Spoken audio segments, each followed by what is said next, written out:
விவசாய சொந்தங்களுக்கு ரவிசங்கருடைய அன்பான வணக்கம். நான் சாமி பிராண்டு வீனஸ் இண்டஸ்ட்ரீஸ்லேருந்து பேசுகிறேன். இப்போ இது வந்து பார்த்தீங்கன்னா VIS 2500 அப்படின்னு 9 HP டீசல் 4 ஸ்ட்ரோக் இன்ஜின் போட்ட வீடர். இது 4 வீல் வீடர். இதில் வந்து பார்த்தீங்கன்னா நமக்கு நம்ம டயர்லாம் வந்து பார்த்தீங்கன்னா சாலிட் டயர்னு சொல்லுவாங்க. இதில் வந்து காற்று அடித்து அவசரப்பட வேண்டிய தேவையில்லை. காற்று அடிக்கிற டயர் கிடையாது. இது சாதா டயர், நம்ம இது டயர் தான். இது சாலிட் டயர்னு சொல்லுவாங்க. இது வந்து பஞ்சர் ஆகிற தொந்தரவுல இருந்து உங்களுக்கு பிரச்சனை இல்லாமல் இருக்கும். இதில் வந்து அந்த ஆக்ஷன் இருக்குமான்னு கேட்டிங்கன்னா ஆக்ஷன் இருக்கும், பஞ்சர் ஆகாது. ஆனால் இதில் வந்து நீங்கள் 4 டயருமே அதை வந்து இந்த மாதிரி டயர் தான் போட்டிருக்குது. இதில் வந்து பார்த்தீங்கன்னா என்னென்ன வேலை பண்ணலாம் அப்படின்னா, உழவு ஓட்டலாம், சேத்து உழவு ஓட்டலாம். சேத்து உழவு ஓட்டணும்னா கேஜ் வீல் வேறு போட வேண்டியிருக்கும். சேத்து உழவு ஓட்டலாம். அப்புறம் மல்ச்சிங் ஷீட்டு போடலாம், சீட் ட்ரில் போட்டு விதை போடலாம், ட்ராலி மாட்டி லோடு அடிக்கலாம். இந்த மாதிரி வேலைகள்லாம் பண்ணுறதுக்கு இது சௌகரியமாக இருக்கும். அதே மாதிரி பார்த்தீங்கன்னா டேர்னிங் ரேடியஸும் இது கொஞ்சம் சின்னதாக இருக்கும். மற்ற வீட்டரை விட இது சின்ன ரேடியஸாக திரும்பும். இது பார்த்தீங்கன்னா நீங்கள் பிளேடோட அகலம் வந்து பார்த்தீங்கன்னா நமக்கு 3.25 அடி அந்த ரேஞ்சு வரும். கொஞ்சம் அகலம் கம்மி பண்ணுறதுனாலும் கம்மி பண்ணிக்கலாம். இதில் இந்த கார்டு கழட்டுறதுனா கூட நீங்கள் உங்களுக்கு கழட்டிட்டு சின்ன அகலம் கம்மியான இடத்துல ஓட்டுறதுனாலும் ஓட்டிக்கலாம். இந்த வீடர் வந்து ஆயில் சர்வீஸ் எப்படி பண்ணணும், ஆயில் மெயின்டைன் பண்ணுறது, ப்ளஸ்ஸு எப்படி ஸ்டார்ட் பண்ணுறது, எப்படி உபயோகப்படுத்துறது அப்படின்றத பற்றி தான் பார்க்க போகிறோம் இந்த வீடியோவில். இதில் வந்து பார்த்தீங்கன்னா நம்ம ஆயில் வந்து எதில் எவ்வளோ ஆயில் ஊற்றணுன்றதை மட்டும் பார்த்துக்கோங்க. இது வந்து பார்த்தீங்கன்னா ஏர் ஃபில்டரில் எப்பயுமே வந்து ஆயில் இல்லாமல் உபயோகப்படுத்தவே கூடாது. இந்த கிளிப் எடுக்கிறாரு பார்த்தீங்களா, இந்த கிளிப் எடுக்கிற இதே மாதிரி எடுத்தீங்கன்னா அதை தூக்குனீங்கன்னா வந்து இந்த கப்பு வந்து கீழே வந்துடும் ஈஸியாக. அதுக்கப்புறம் வந்து நீங்கள் அதை கழட்டிக்கலாம். இதில் இந்த மேலே இருக்கிற கப்பையும் சேர்த்து கழட்டினீங்கன்னா தான் ஈஸியாக வரும். இதையும் அப்படியே சேர்த்து கழட்டிட்டுங்க. கழட்டி எடுத்ததுக்கப்புறம் இது உள்ளர வந்து எப்பயுமே ஆயில் இருக்கணும். குறைஞ்சபட்சம் ஒரு 50 ml ஆயில் இருந்துக்கிட்டே தான் இருக்கணும். ஆயில் இல்லாமல் உபயோகப்படுத்தக்கூடாது. சென்ட்ரலில் ஆயில் ஊற்ற வேண்டாம், அவுட்டரில் தான் ஆயில் ஊற்றணும். அந்த அவுட்டரில் தான் ஆயில் இருக்கணும். இதில் வந்து சோக் ஆகிடுச்சுன்னா நல்லா பெட்ரோல் வாஷ் பண்ணணும்.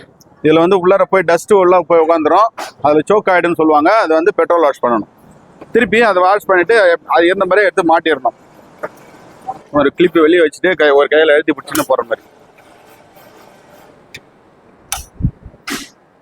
இது திருப்பி எப்படி அதே மாதிரி இந்த மாதிரியே மாட்டிடுங்க. மாட்டினதுக்கப்புறம் ஆயில் வந்து இன்ஜினில் ஆயில் வந்து பார்த்தீங்கன்னா சைடில் இருக்குது. இதுக்கு இன்ஜின் ஆயில் வந்து ட்ரெயின் பண்ணுறது சைடில் போல்ட் இருக்குது. இது கழட்டுறது இருந்தால் ஆயில் மாற்றது இருந்தால் இதை அந்த போல்ட்டை கழட்டினீங்கன்னா ஆயில் மொத்தமாக கீழே இறங்கிடும். அதுக்கப்புறம் திருப்பி இந்த மாதிரியே மாட்டிடுங்க. மாட்டிட்டு இப்போ ஓப்பன் பண்ணுறாரு பாருங்கள், அதை வந்து ஓப்பன் பண்ணி அதில் வந்து 1.6 லிட்டர் போட்டிருக்குது. இதில் நீங்கள் அந்த லெவல் பார்த்துக்கோங்க. இதில் லெவல் இருக்குது. இந்த லெவலில் ஒரு முக்கால்வாசி தூரம், இவ்வளோ தூரம் இருந்தால் போதுமானது. அந்த லெவல் பார்த்து கரெக்டாக ஊற்றிக்கோங்க. 1.6 லிட்டர்னு போட்டிருக்குது. இதில் வந்து பார்த்தீங்கன்னா இந்த இடத்துல ஸ்டிக்கர் 1.6 லிட்டர்னு ஸ்டிக்கர் இது ஒட்டியிருக்குது.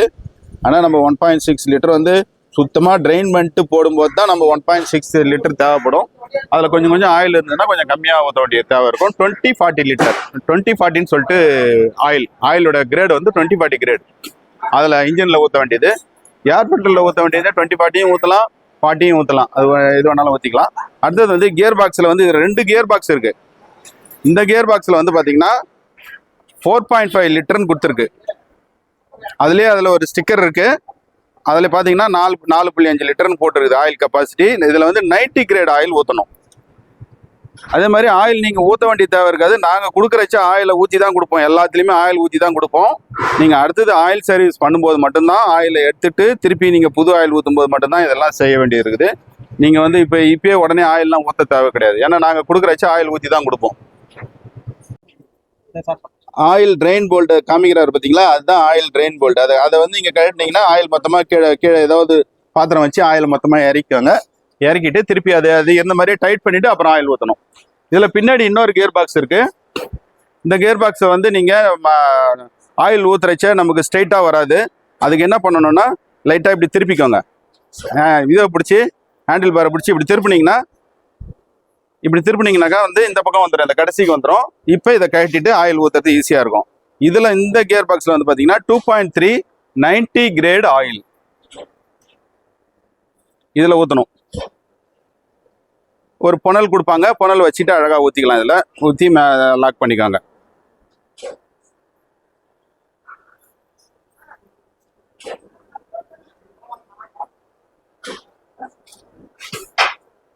இதுக்குமே வந்து பார்த்தீங்கன்னா ட்ரெயின் போல்ட்டு கீழே தான் இருக்குது.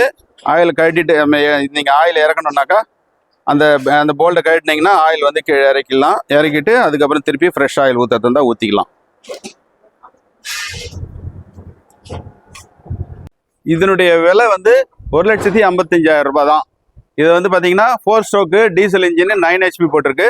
உங்களுக்கு வந்து ஒரு ஹவருக்கு 650 ml இருந்து 1 லிட்டர் தாண்டாது. மேக்ஸிமம் 1 லிட்டர் தான். லோடு ஃபுல் லோடு போட்டு ஓட்டிங்கனாலே 1 லிட்டர் போகும். 650 சாதாரணமாக லோடு கம்மியாக இருந்ததுன்னா 650 ml தான் டீசல் ஓடும்.